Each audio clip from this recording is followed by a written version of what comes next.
IPC1B നമ്മുടെ വീട്ടിലെ എല്ലാ റൂമുകളും ഒരേ കണക്ക് ഹൈജീനാണോ? അല്ലെങ്കിൽ അവിടെ നമ്മുടെ ശരീരം അഴുക്കാകാനുള്ള സാധ്യത എല്ലാ സ്ഥലത്തും ഒരുപോലെയാണോ? ശുദ്ധമായിരിക്കാനുള്ള സാധ്യത എല്ലാ സ്ഥലത്തും ഒരുപോലെയാണോ? അല്ലല്ലോ. നമുക്ക് നമ്മുടെ ബെഡ്റൂമിൽ പലപ്പോഴും വളരെ ഹൈജീനായിട്ട് നമ്മൾ കീപ്പ് ചെയ്തിട്ടുണ്ട്. രാത്രി മുഴുവനും കിടന്നുറങ്ങുന്ന ഏറ്റവും കൂടുതൽ സമയം നമ്മൾ അബോധാവസ്ഥയിൽ ചിലവഴിക്കുന്ന സ്ഥലം വളരെ ഹൈജീനായിട്ട് നമ്മൾ സൂക്ഷിക്കാറുണ്ട്.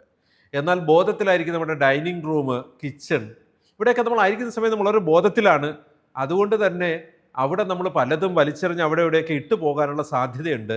വളരെ കൃത്യമായി ഹൈജീനായിട്ട് അത് പ്രിവെൻറ്റ് ചെയ്തില്ലെങ്കിൽ നമ്മൾ പലപ്പോഴും സിക്കായി മാറുന്നുണ്ടാവും.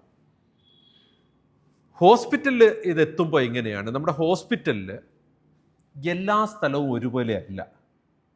ലേബർ റൂം അനേകം ഡെലിവറികൾ നടന്ന് കടന്നു പോകുന്ന ഒരു സ്ഥലമാണ്.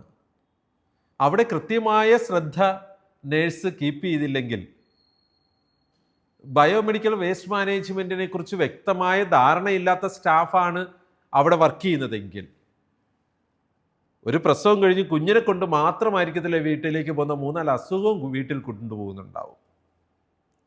അതുപോലെ തന്നെ കാത്ത് ലാബ്, നമ്മുടെ മെഡിക്കൽ ലബോറട്ടറികൾ, ബ്ലഡ് സെൻറ്ററുകൾ, IVF സെൻറ്ററുകൾ, ബോൺമാരോ ട്രാൻസ്പ്ലാന്റ് നടക്കുന്ന അല്ലെങ്കിൽ ICUs, ഓപ്പറേഷൻ തിയേറ്റർ, ഇങ്ങനെ ഹൈ റിസ്ക് ഏരിയാസ് ഉണ്ട്. പലപ്പോഴും ഇൻവാസീവ് സർജറികളുടെയൊക്കെ ഒരു കണ്ടിന്യൂവേഷൻ ഒരു ഇൻഫെക്ഷനിലേക്ക്, സർജിക്കൽ സൈറ്റ് ഇൻഫെക്ഷനിലേക്ക് മാറുന്നത് ഒരു നിരന്തരമായ കാഴ്ചയായിട്ട് നമ്മൾ കാണാറുള്ളതാണ്. സോ അതിന് നമ്മൾ SSI പ്രത്യേകമായിട്ട് വൈറ്റൽ മോണിറ്റർ ചെയ്യുന്നത് പോലെ തന്നെ നമ്മുടെ ഹോസ്പിറ്റൽ മോണിറ്റർ ചെയ്യുന്നുണ്ട്. BSAയിൽ, ഗ്രേവ്സ് ഐഡിയമാരുടെ BSAയിൽ SSI ഇൻഡിക്കേറ്റർ നിങ്ങൾ ഓപ്പൺ ചെയ്ത് കഴിഞ്ഞാൽ നമുക്ക് കാണാം എത്രമാത്രം അവിടെ ഇത് ഇൻഫെക്ഷൻ നമ്മൾ റിപ്പോർട്ട് ചെയ്യപ്പെടുന്നുണ്ടെന്ന്. അതുപോലെ നമ്മുടെ ഹോസ്പിറ്റലിലെ ഇത്തരത്തിലുള്ള ഹൈ റിസ്ക് ഏരിയാസിനെ അല്ലെങ്കിൽ high risk activities are identified based on scientific literatures. നമുക്ക് ഒരുപാട് ഇന്ന് ഗൂഗിളിലൊക്കെ സെർച്ച് ചെയ്താൽ ഈ ഇൻഫെക്ഷൻ പ്രിവെൻഷൻ കൺട്രോളുമായിട്ട് ബന്ധപ്പെട്ട് ഹൈ റിസ്ക് ആക്ടിവിറ്റീസ് ഏതൊക്കെയാണ് മോണിറ്റർ ചെയ്യേണ്ടതെന്നുള്ള ലിറ്ററേച്ചേഴ്സ് വളരെയധികം അവൈലബിൾ ആണ്.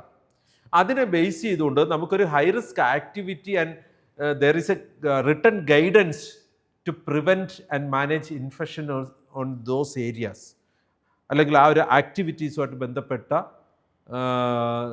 ഒരു ഇൻഫെക്ഷൻ പ്രിവെൻഷനുള്ള സംവിധാനങ്ങളെ നമുക്ക് ഗൈഡൻസ് ഉണ്ടാക്കണം. ഇതൊരു റിട്ടേൺ ഗൈഡൻസ് ഓരോ ഹൈ റിസ്ക് ഏരിയയെക്കുറിച്ചും ഉണ്ടാവണം. കാരണം ഓരോ ഹൈ റിസ്ക് ഏരിയയിലെയും പ്രൊസീജിയർ വ്യത്യാസമാണ്. നമുക്കൊരു ഇൻഫെക്ഷൻ കൺട്രോൾ ആൻഡ് പ്രിവെൻഷൻ നടത്തുന്നതിനുള്ള പ്രൊസീജിയർ ലേബർ റൂമിൽ അതല്ല, കാത്ത് ലാബിൽ അതല്ല. CSSD-കാർക്ക് ടോട്ടലി ഇറ്റ്സ് ഡിഫറെൻറ്റ്. CSSD-കാർ ധാരാളമായി ഇതിൻ്റെ ട്രെയിനിങ് ഒക്കെ അറ്റൻഡ് ചെയ്ത് വരികയാണ്. ബട്ട് ട്രെയിനീസ് ആയിരിക്കും പലപ്പോഴും അവിടെ സാധനങ്ങൾ ഹാൻഡിൽ ചെയ്യുക. എല്ലാം ക്ലിയർ ആക്കി വെച്ച സ്ഥലത്ത് ഒന്ന് തുമ്മിയാൽ മതി, ഒരു ഇൻഫെക്ഷൻ പോസിബിലിറ്റി ആയി. എങ്ങനെയാണ് PPE കിറ്റ്, മാസ്ക് ഒക്കെ ഏത് സാഹചര്യങ്ങളിലാണ് ഉപയോഗിക്കേണ്ടത്, കൃത്യമായ ഡോക്യുമെൻറ്റേഷൻ നമുക്കുണ്ടാവണം, റിട്ടൺ ഗൈഡൻസ് ഉണ്ടാവണം.